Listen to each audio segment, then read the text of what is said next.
ನಮಸ್ಕಾರ ಎಲ್ಲರಿಗೂ. ಇವತ್ತಿನ ವಿಡಿಯೋದಲ್ಲಿ ಸೂಪರ್ ಆಗಿ ಅವರೆಕಾಯಿ ಹಾಕಿಬಿಟ್ಟು ಚಿಕನ್ ಸಾರನ್ನ ಮಾಡ್ತಾ ಇದ್ದೀನಿ. ತುಂಬಾ ರುಚಿಯಾಗಿರುತ್ತೆ. ವಿಡಿಯೋನ ಕೊನೆವರೆಗೂ ನೋಡಿ. ನಮ್ಮ ವಿಡಿಯೋಸ್ ರೆಸಿಪಿಗಳು ನಿಮ್ಗೆ ಇಷ್ಟ ಆಗ್ತಾ ಇದ್ದರೆ ನಮ್ಮ ವಿಡಿಯೋಸ್ಗೊಂದು ಲೈಕ್ ಕೊಡಿ, ಹಾಗೆ ಶೇರ್ ಮಾಡಿ, ಮತ್ತು ನಮಗೆ ಸಪೋರ್ಟ್ ಮಾಡೋದನ್ನು ಮಾತ್ರ ಮರಿಬೇಡಿ. ಈಗ ಒಂದು ಬಾಣಲಿಯಲ್ಲಿ 50 ಗ್ರಾಮ್ ಎಣ್ಣೆನ ಸೇರಿಸಿದ್ದೇನೆ. ಸ್ವಲ್ಪ ಚಕ್ಕೆ, ಲವಂಗ, ಏಲಕ್ಕಿನ ಸೇರಿಸ್ತಾ ಇದ್ದೇನೆ. ಹಾಗೆ ಒಂದು ಈರುಳ್ಳಿನ ಸೇರಿಸಿದ್ದೇನೆ.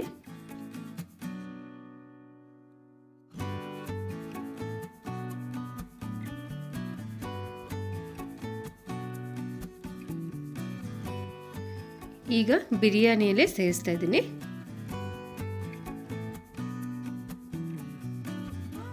ಒಂದು ಸ್ಪೂನು ಬ್ಲ್ಯಾಕ್ ಪೆಪ್ಪರ್ ಹಾಕ್ತಾ ಇದ್ದೀನಿ, ಕಾಳು ಮೆಣಸು. ಒಂದು ಸ್ಪೂನು ಸೋಂಪು ಸೇರಿಸ್ತಾ ಇದ್ದೀನಿ.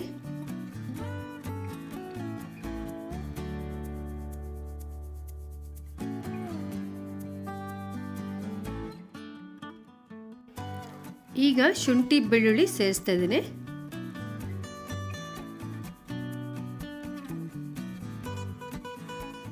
ಶುಂಠಿ ಬೆಳ್ಳುಳ್ಳಿ ಹಾಕಿದ ಮೇಲೆ ಟೊಮೆಟೊ ಮತ್ತು ಹಸಿಮೆಣಸನ್ನು ಸೇರಿಸ್ತಾ ಇದ್ದೀನಿ. ಆ್ಯಕ್ಚುಲಿ ಟೊಮೆಟೊ ಮತ್ತು ಹಸಿಮೆಣಸು ಹಾಕೋದು ವಿಡಿಯೋ ಬೈ ಮಿಸ್ಟೇಕ್ ನಾನು ಡಿಲೀಟ್ ಮಾಡಿಬಿಟ್ಟಿದ್ದೀನಿ, ಎಲ್ಲೂ ಸಹ ಸಿಗ್ತಾ ಇಲ್ಲ. ಸೊ ಆದ್ದರಿಂದ ದಯವಿಟ್ಟು ನೀವು ಕ್ಷಮಿಸಿ ನನ್ನನ್ನು. ಸೊ ಇಲ್ಲಿ ನಾನು 3 ಟೊಮೆಟೊ ಹಾಗೆ 3 ಹಸಿಮೆಣಸನ್ನು ಸೇರಿಸಿದ್ದೇನೆ. ಚೆನ್ನಾಗಿ ಎಲ್ಲವನ್ನು ಫ್ರೈ ಮಾಡಿಕೊಳ್ಬೇಕು. ನೋಡಿ, ಹಸಿಮೆಣಸು 3, ಖಾರ ಇದೆ ಇದು, ಅದರಿಂದ ಬರೀ 3 ಹಾಕಿದ್ದೀನಿ. ಹಾಗೆ 3 ಟೊಮೆಟೊ, ಮತ್ತೀಗ ಕೊತ್ತಂಬರಿ ಸೊಪ್ಪು, ಹಾಗೆಯೇ ಪುದೀನ ಸೊಪ್ಪು, ಇವೆಲ್ಲವನ್ನು ಸಹ ಚೆನ್ನಾಗಿ ಫ್ರೈ ಮಾಡಿಕೊಳ್ಬೇಕು.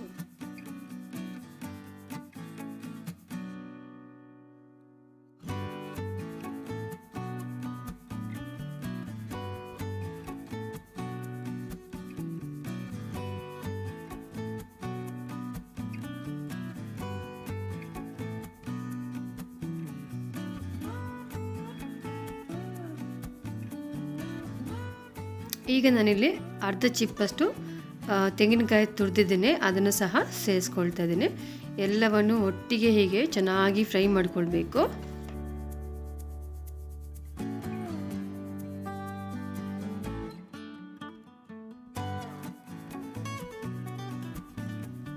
ಈಗ ಮಸಾಲೆ ಚೆನ್ನಾಗಿ ಫ್ರೈ ಆಗಿದೆ. ಈಗ ಸ್ಟವನ್ನು ಆಫ್ ಮಾಡಿ ಸ್ವಲ್ಪ ಹೊತ್ತು ಇದನ್ನು ಆರಿಸ್ಬಿಟ್ಟು ಮತ್ತೆ ಚೆನ್ನಾಗಿ ರುಬ್ಕೊಳ್ಬೇಕು.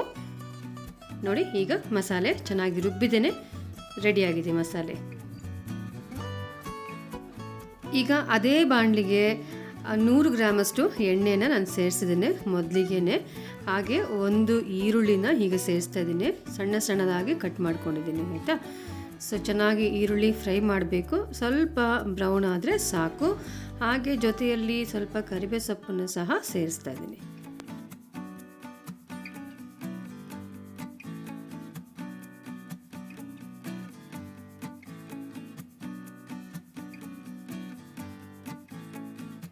ಈರುಳ್ಳಿ ಫ್ರೈ ಆಗ್ತಾ ಇರಬೇಕಾದ್ರೆ ನಾನಿಲ್ಲಿ 2 ಆಲೂಗಡ್ಡೆನ ಸೇರಿಸ್ತಾ ಇದ್ದೀನಿ, ಆಯಿತಾ. ಆಲೂಗಡ್ಡೆ ಹಾಕಿದ ಮೇಲೆ ಹಾಗೆ ಅವರೆಕಾಯಿನೂ ಸಹ ನಾನು ಸೇರಿಸ್ತಾ ಇದ್ದೀನಿ. ಸೊ ಇದು ಅವರೆಕಾಯಿ ಸೀಸನ್ನು, ತುಂಬಾ ಟೇಸ್ಟಿಯಾಗಿರುತ್ತೆ. ಈ ಅವರೆಕಾಯಿ ಸೀಸನಲ್ಲಿ ಏನಾಗುತ್ತೆ ಅಂದರೆ ಏನು ಅಡುಗೆ ಮಾಡಬೇಕಾದ್ರೂ ಅವರೆಕಾಯಿ ಯೂಸ್ ಮಾಡಿ ಮಾಡ್ಬೋದು. ಅಷ್ಟೊಂದು ಆಪ್ಷನ್ಗಳಿದೆ ಅವರೆಕಾಯಲ್ಲಿ ಅಡುಗೆ ಮಾಡೋವಂಥದ್ದು.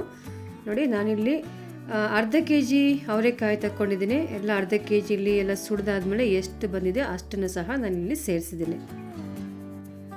ಒಂದು 5 ನಿಮಿಷಕ್ಕೆ ಹೀಗೆ ಎಣ್ಣೆಯಲ್ಲೇ ಚೆನ್ನಾಗಿ ಫ್ರೈ ಆಗಲಿ. ಈಗ 1 ಸ್ಪೂನು ಅರಿಶಿನ ಪುಡಿನ ಸೇರಿಸ್ತಾ ಇದ್ದೀನಿ. ಹಾಗೆ ಇಲ್ಲಿ ನಾನು 2 ಸ್ಪೂನಷ್ಟು ಖಾರದ ಪುಡಿಯನ್ನು ಸೇರಿಸ್ತಾ ಇದ್ದೀನಿ. ಮತ್ತು ಈಗ 1 ಸ್ಪೂನಷ್ಟು ಧನಿಯಾ ಪೌಡರ್ ಸೇರಿಸ್ತಾ ಇದ್ದೀನಿ. ಜೊತೆಯಲ್ಲಿ 3 ಸ್ಪೂನಷ್ಟು ಗರಂ ಮಸಾಲೆನ ಸೇರಿಸ್ತಾ ಇದ್ದೀನಿ. ಇದು ಹೋಮ್ ಮೇಡ್ ಗರಂ ಮಸಾಲೆ ಆಗಿರೋದ್ರಿಂದ ಇದೇ ಗರಂ ಮಸಾಲೆ ನಾವು ಚಿಕನ್ ರೆಸಿಪಿಗೂ ಸೇರಿಸ್ಕೊಳ್ಬೋದು, ಹಾಗೆ ಮಟನ್ ರೆಸಿಪಿಗೂ ಸಹ ಸೇರಿಸ್ಕೊಳ್ಬೋದು. ಮಸಾಲೆ ಪೌಡ್ರ್ ಹಾಕಿದ ಮೇಲೆ 1-2 ನಿಮಿಷಕ್ಕೆ ಚೆನ್ನಾಗಿ ಎಣ್ಣೆಯಲ್ಲಿ ಫ್ರೈ ಆಗಲಿ. ಅದಾದ ನಂತರ ನಾನಿಲ್ಲಿ 3/4 kg ಚಿಕನನ್ನು ಸೇರಿಸ್ತಾ ಇದ್ದೀನಿ. ಚಿಕನ್ ಹಾಕಿದ ಕೂಡಲೇ ನಾನು ಉಪ್ಪನ್ನು ಸೇರಿಸ್ತಾ ಇದ್ದೀನಿ.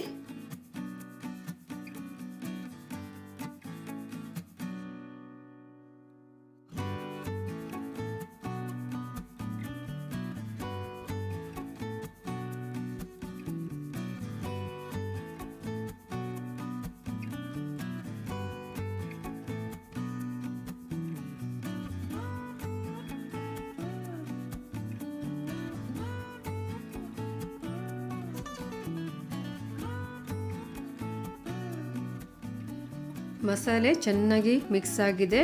ಈಗ ರುಬ್ಬಿರೋಂಥ ಮಸಾಲೆನ ಸಹ ನಾನಿಲ್ಲಿ ಸೇರಿಸ್ಕೊಳ್ತಾ ಇದ್ದೀನಿ.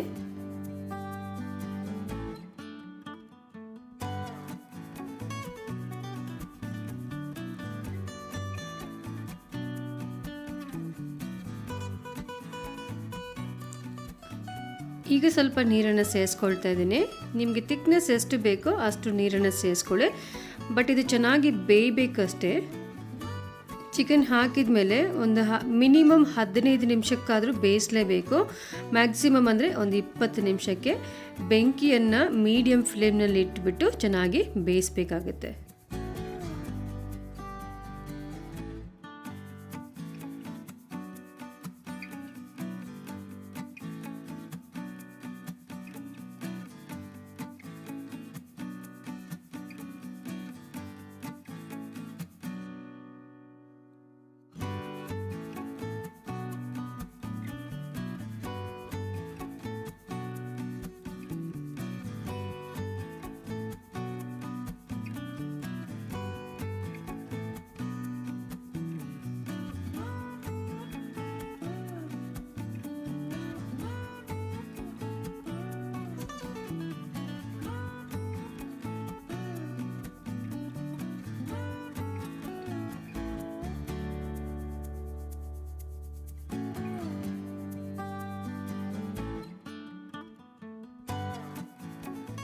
ನೋಡಿ, ನಾನಿಲ್ಲಿ ಚಿಕನ್ ಹಾಕಿದ ಮೇಲೆ ಕರೆಕ್ಟಾಗಿ 20 ನಿಮಿಷ ಚಿಕನನ್ನು ಬೇಯಿಸಿದ್ದೀನಿ. ಸಾರು ಸಹ ನೋಡಿ ಥಿಕ್ನೆಸ್ಸು ಪರ್ಫೆಕ್ಟ್ ಆಗಿದೆ.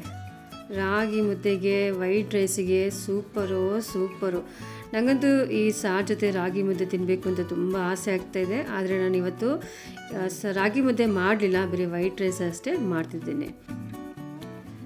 ಸೊ ನೀವು ಸಹ ಈ ರೆಸಿಪಿನ ಮನೇಲಿ ಒಂದ್ಸರಿ ಟ್ರೈ ಮಾಡಿ. ಹಾಗೆ ನಿಮ್ಮ ಫ್ಯಾಮಿಲಿಯೊಟ್ಟಿಗೆ ಕುಂತು ಖುಷಿಯಾಗಿ ಎಲ್ಲರೂ ಊಟ ಮಾಡಿ ಮತ್ತು ಎಲ್ಲರೂ ಸಹ ಯಾವಾಗಲೂ ಖುಷಿಯಾಗಿ ಇರಿ.